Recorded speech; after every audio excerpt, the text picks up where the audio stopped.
हाय, आइए अब हम विषय लेते हैं गणित का, जिसमें फिबोनाची सीक्वेंस और गोल्डन रेशियो पढ़ेंगे। क्या आपने गणित में ये संख्या सुनी है? क्या ये शब्द आपको मोहित करते हैं? क्या आप गोल्डन रेशियो के बारे में जानते हैं? ये कहाँ से आया है? अगर नहीं सुना है तो भी चिंता न करें, ये बहुत सुंदर कॉन्सेप्ट है और एक बार इसे सीखना शुरू करेंगे तो आपको मजा भी आएगा।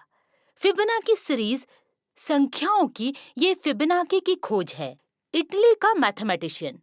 इनसे पहले भारतीय इसे जान गए थे, लेकिन इस व्यक्ति ने उसे उसका नाम दिया। संख्याओं की श्रृंखला में प्रत्येक संख्या पूर्ववर्ती दो संख्याओं का योग है। श्रृंखला आमतौर पर शुरू होती है 0 से और 1 से। श्रृंखला इस तरह शुरू होती है, आप देखेंगे 0, 1, 1, 2, 3, 5, 8, 13, 21, 34, 55। गोल्डन रेशियो को प्राप्त किया जाता है श्रृंखला के अंतिम नंबर द्वारा श्रृंखला में दो लगातार संख्याओं के योग को विभाजित करके। उदाहरण के लिए, यदि दो संख्याएं 5 और 8 है, उनको मिलाकर 13 होते हैं और आप इसे 8 से विभाजित करते हैं तो आपको रेशियो मिलता है 1.6.8। ये किसी भी लगातार दो संख्याओं के लिए सही है और इसी को कहते हैं गोल्डन रेशियो। क्या ये आप में कोई दिलचस्पी पैदा कर रहा है? करेगा जब आप ये वीडियो देखेंगे।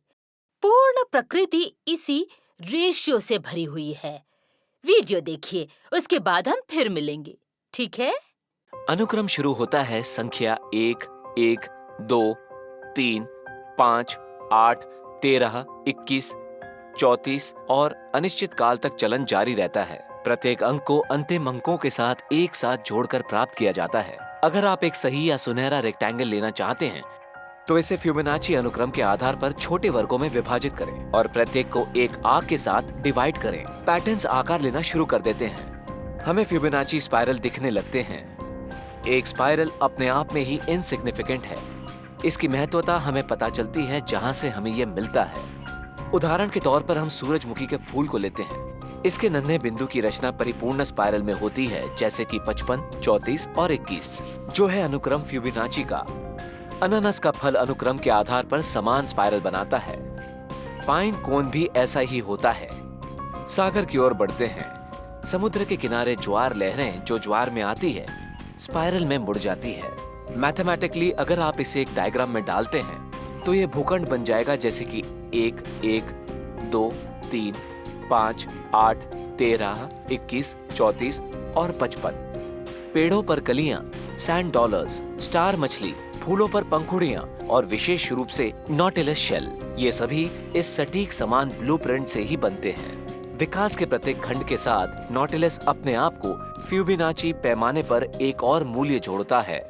यह ब्लूप्रिंट हमारे चारों ओर हर रोज छोटे पैमाने पर देखा जा सकता है, लेकिन सबसे बड़ा उदाहरण हम सबसे परे है, जो प्रतिवर्ष औसतन 100,000 लाइट ईयर्स जीवित रहते हैं। यहाँ तक कि हमारे ऊपर की आकाश गंगा भी ऐसे ही सटीक डिजाइन से बनी है, जैसे कि एक छोटा शेल बना है। यही क्रम ब्लूप्रिंट है और एक डिजाइनर का ट्रेडमार्क प्रतीत होता है।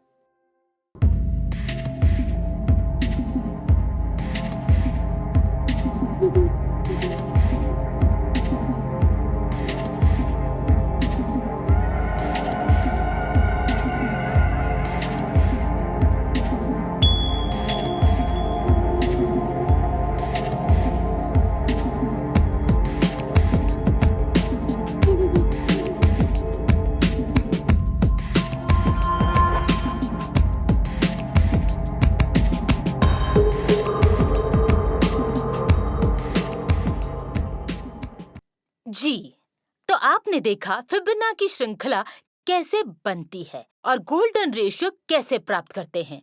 जब आप प्रकृति को देखते हैं, सब कुछ इस रेशियो का अनुकरण करता है। यहाँ तक कि हमारे शरीर के गठन का भी यही रेशियो है, जैसे कि फूल और जानवर, कीड़े मकोड़े, पेड़, लहरें, मनुष्य जाति ये सभी इस रेशियो का अनुसरण करते हैं, जो कि दर्शाया गया है ग्रीक अक्षर में, जो है 5।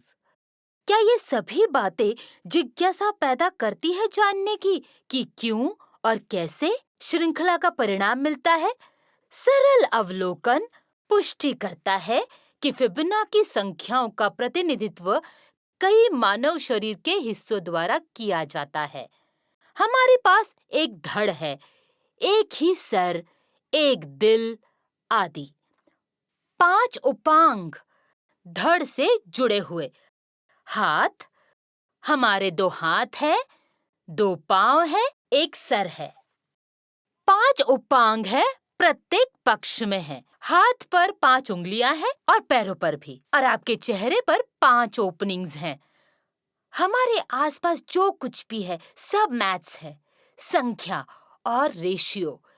इसी तरह के और दिलचस्प तथ्यों को पता लगाने के लिए उत्सुक रहें, जिज्ञासु रहे, ताकि आप नई चीजें सीखते रहें, नए संघों को सीखें और नए संबंधों को भी।